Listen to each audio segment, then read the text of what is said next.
বাংলাদেশ বর্ডারের খুব কাছে দুর্দান্ত একটি স্পট স্নং পেডং। আমাদের আজকের প্ল্যান কংথং থেকে মাওলিনলং হয়ে বাংলাদেশ বর্ডার ঘুরে স্নং পেডং। শুরু করছি আমাদের 5th এপিসোড।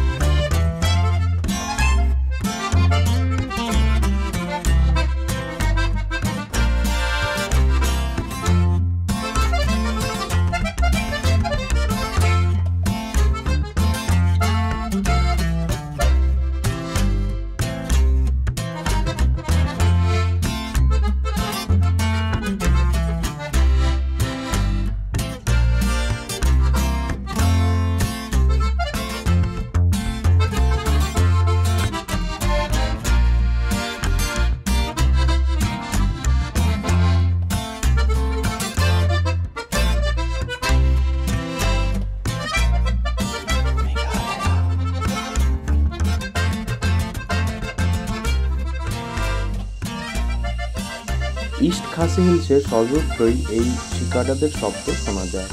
গতকাল আমরা চিরাপুঞ্জি ঘুরে এই কংথং ট্রাভেলার নেস্টে নাইট স্টে করি। আগের এপিসোডে সম্পূর্ণ তথ্য রয়েছে এই হোমস্টে সম্পর্কে। ওনারের নাম রোথেল কংসিট। এরকম জায়গায় এরকম হোমস্টে আমরা আশা করিনি। খুব সুন্দর এক কথায়। চিয়ার্স টু মিস্টার কংসিট, এত ভালো মেনটেন্যান্সের জন্য। অবশ্যই এখানকার স্টাফরাও খুব ভালো।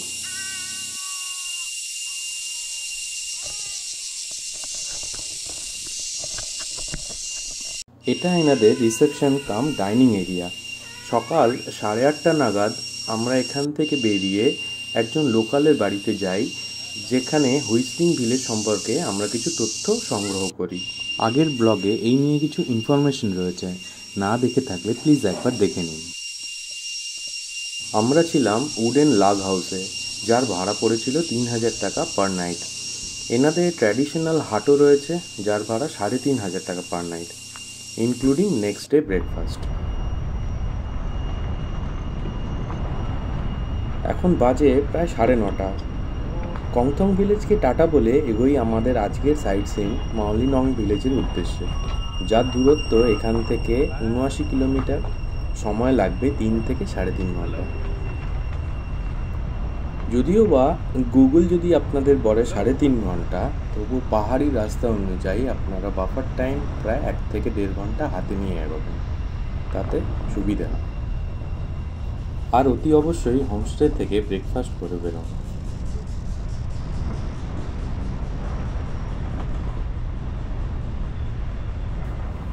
বেলা 1টা নাগাদ পৌঁছলাম আমরা মাওলিনলং ভিলেজে।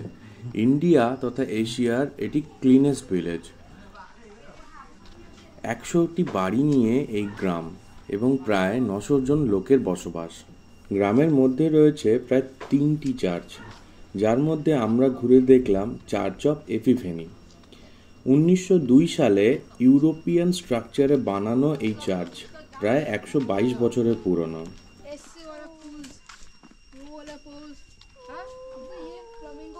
চোখে পড়ল এখানকার সব বাড়ি প্রায় হোমস্টেতে পরিণত হয়েছে। গ্রামের পরিষ্কার পরিচ্ছন্নতা লক্ষ্য করার মতো। নানান পাতাবাহার গাছ ও ফুল গাছ লাগানো পুরো গ্রামের মধ্যে। গ্রামে সকলে মিলে এখানকার পরিষ্কার পরিচ্ছন্নতার দিকে লক্ষ্য রাখেন। 2003 সালে এশিয়ার ক্লিনেস্ট ভিলেজ নামে আখ্যা দেওয়া হয় এই গ্রামকে। 2 বছর পর 2005 সালে নামকরণ হয় ইন্ডিয়ার ক্লিনেস্ট ভিলেজ নামে। ক্লিনেস্ট ভিলেজের নামকরণের পর গ্রামের ইনকাম 60% বেড়ে যায়।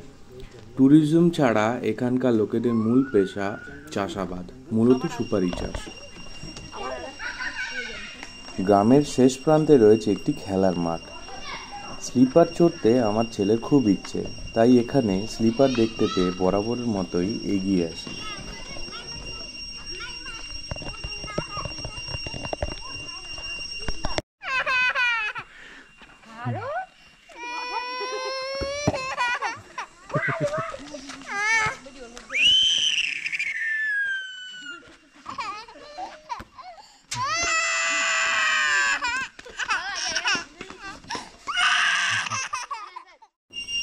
গ্রাম থেকে বেরিয়ে এগোলাম ব্যালেন্সিং রক দেখার জন্য। একটি ছোট পাথরের ওপর একটি বড় পাথর ব্যালেন্স করে রয়েছে বছরের পর বছর। কোনো প্রাকৃতিক দুর্যোগ এই স্ট্রাকচারের কোনো চেঞ্জ আনতে পারেনি। এই একই স্ট্রাকচার দেখতে পাওয়া যায় তামিলনাড়ুর মহাবলীপুরমের লর্ড কৃষ্ণার বাটার বল। এখানকার প্রবেশ মূল্য 10 টাকা জনপ্রতি।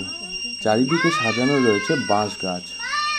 এখানে এলে খানিকক্ষণ বসে থাকলে অনুভব হবে শান্ত নিরিবিলি এক ঠান্ডা বাতাস।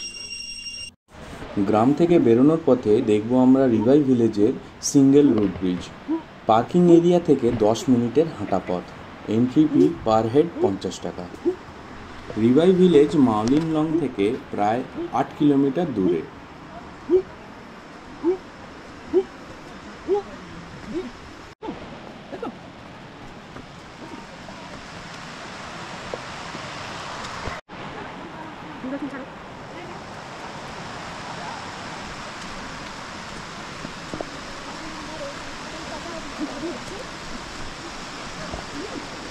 রাস্তা খুব সোজা হাঁটার জন্য। রাস্তার ধারে রয়েছে অনেক ধরনের খাবারের দোকান।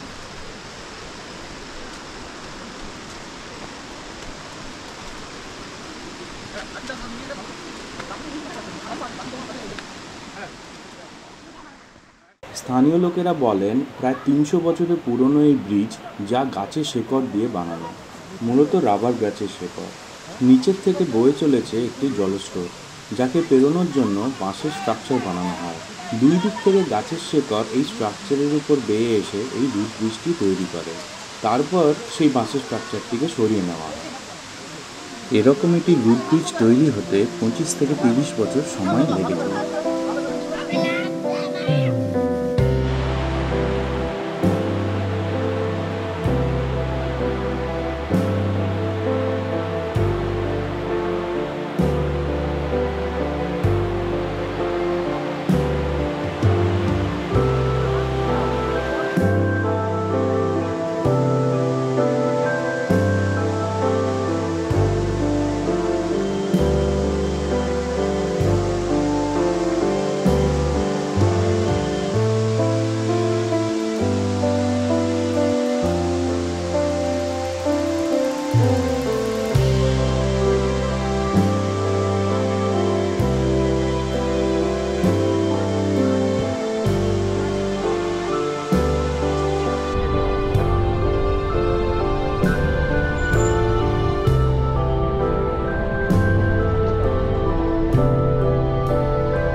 এইটা বর্ডার। আগে ছিল না, নতুন দিয়ে দিচ্ছে, বেশি দিন হয় না এটা দিয়া। আগে খোলা ছিল, তার কাটা খালি ছিল। আমাদের বাম দিকে রয়েছে ইন্ডিয়া, ডান দিকে বাংলাদেশ। ড্রাইভার ভাই মফিজের কাছে যা বুঝলাম, এই ফেন্সিং রিসেন্টলি দেওয়া হয়েছে, আগে ছিল না। তাই আগে বাংলাদেশের মাটিতে পা রাখা যেত। মাওলিনং ভিলেজ থেকে প্রায় 1.5 ঘন্টা লাগবে দাউকি পৌঁছাতে। দূরত্ব 33 কিলোমিটারের মতো। রাস্তাটায় পুরোটাই আমরা বাংলাদেশ বর্ডারের ভিউ পাবো। তবে বেশ কিছু সুপারি গাছও দেখলাম রাস্তার ধারে ধারে রয়েছে। রয়েছে পরপর বিএসএফ ক্যাম্প। সিকিউরিটি রিজনের জন্য আর কিছুই আমরা ক্যামেরাবন্দি করলাম না। পথে পড়ল বোরহিল ওয়াটারফলস। এটি এই মাওলিনং দাউকি রাস্তাতেই পড়ে। চমকপ্রদ জিওগ্রাফিক্যাল লোকেশন রয়েছে এই ওয়াটারফলসটি।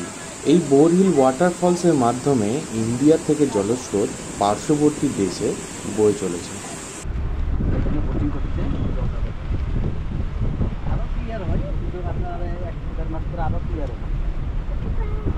এখন বিকেল 4:30। আমরা ক্রস করছি দাউকি ব্রিজ। অক্টোবর মাসে জলের রং কিছুটা ঘোলাটে পেলাম। নভেম্বর ডিসেম্বর মাসে এখানকার জল সব থেকে ভালো পাওয়া যায়। নদীর নাম উঙ্গর আর গ্রামটির নাম দাউকি। দাউকি লোহার ব্রিজ পেরোনোর পর অনেক প্রাইভেট বোটিংয়ের লোক আমাদের বোটিং করানোর জন্য এসেছিল, কিন্তু আমরা দাউকি ব্রিজ পেরোনোর পরে এগোতে থাকলাম দাউকি বাজারের দিকে, যেখানে গভর্নমেন্ট বোটিং পয়েন্ট রয়েছে। এটি একটি highly recommended place to visit. এখানকার প্রধান উদ্দেশ্য ক্রিস্টাল ক্লিয়ার জলে বোটিং করা। 800 টাকা করে একটি বোট, ম্যাক্সিমাম 3 জন করে অ্যালাউ করেন। টোটাল এনারা 45 মিনিটের একটি বোট রাইড করান। সন্ধে নামার কারণে একটু ভিজিবিলিটি লো ছিল, কিন্তু প্রাকৃতিক পরিবেশ খুব মন কাড়ল। চলুন অসাধারণ একটা নৌকা বিহারের মজা নিই।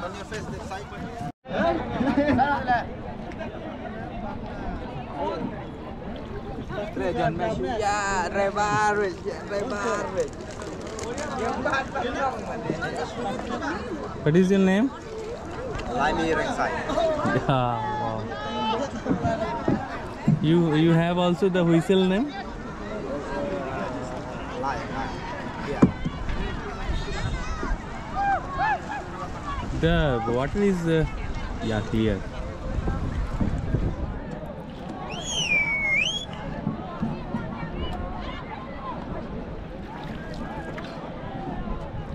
It will be more clear, right, after some days? Huh?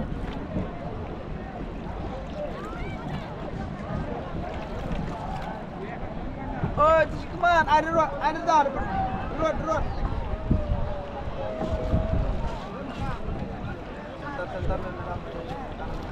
এই একটু মিডিল আস।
এই ধারের দিকে দেখুন, যতদূর সাদা অংশ দেখা যাচ্ছে, বর্ষাকালে জলের লেভেল ততটা পর্যন্ত উঠে যায়। মাঝি ভাইয়ের কাছে জানতে পারি এই নদীর তখন সর্বোচ্চ গভীরতা 60 ফুটের কাছাকাছি হয়।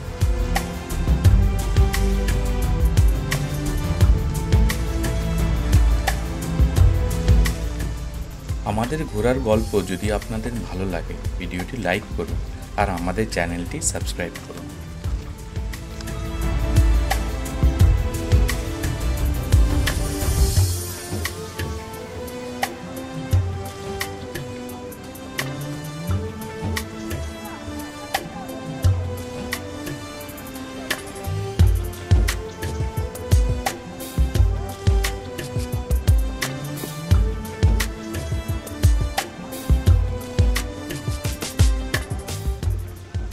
যে দাউকি ব্রিজ আমরা ক্রস করে এখানে আসি, তারই নিচে রয়েছি এখন আমরা।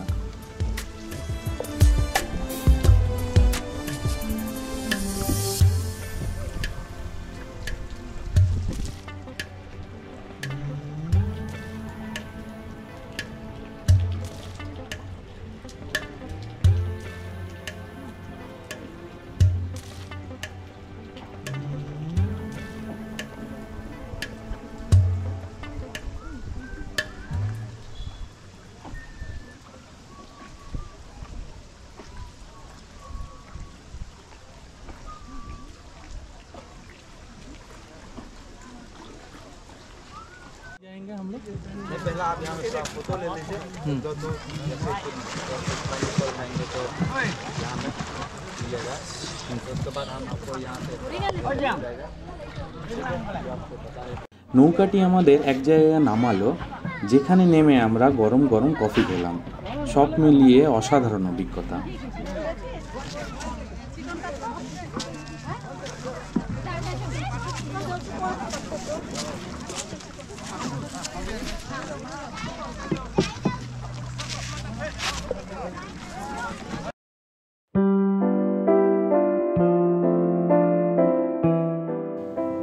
এবার আমাদের ফেরার পালা। বিশ্বাস করুন, এখান থেকে চলে যাওয়ার মন একদম ছিল না, কিন্তু সন্ধে নেমে এসেছে আর জলের স্রোত একটু বেশি থাকার জন্য মাঝি ভাই আর আমাদের সামনের দিকে নিয়ে গেল। ফিরে গেলাম স্টার্টিং পয়েন্টে। মুগ্ধকর এই বোটিংয়ের পর আমরা এগোলাম আমাদের আজকের নাইট স্টের পথে, যা ছিল স্নং পেডং। গত কিছু বছর ধরে যা খুব পপুলারিটি পায় একটু অফবিট হওয়ার কারণে।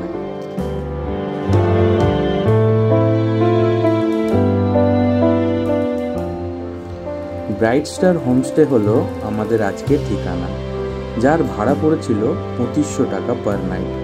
এনাদের টেন্টেরও অপশন রয়েছে একদম নদীর তীরে। ফ্যামিলি নিয়ে এসেছিলাম বলে আমরা ওনাদের লিভিং রুম বুক করেছিলাম।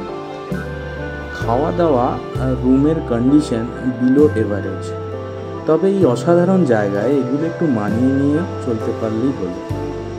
যাই হোক, পরের দিনের প্ল্যান ছিল জোয়াই, যেখানে আমরা দেখব মেঘালয়ের দুটি মার্ভেলাস ওয়াটারফল, যা নিয়ে আলোচনা করব নেক্সট ব্লগে। Take care and thanks for your time.